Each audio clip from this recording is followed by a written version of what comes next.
এটা হচ্ছে মহারাষ্ট্রিয়ান ডিশ পুরনপুলি।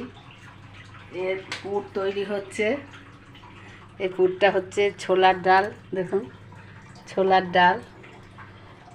ডাল সেদ্ধ করে নিয়েছি কুকারে করে। এর মধ্যে মানে এমন করে সিদ্ধ করতে হবে যেন খুব পাতলা না হয়ে যায়, বেশি জল দেবেন না আর বেশি টাইটও হবে না।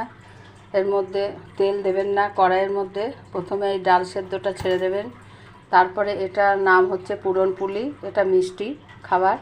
এর মধ্যে গুড় দিয়ে দেবেন, যার আখের গুড় আছে আখের গুড়, যার আখের গুড় নেই ভেলি গুড় সেই বাটির মতন পাওয়া যায় যেটা পাটালির মতন, সেটা দিয়ে দিতে পারেন। আস্তে আস্তে গলবে।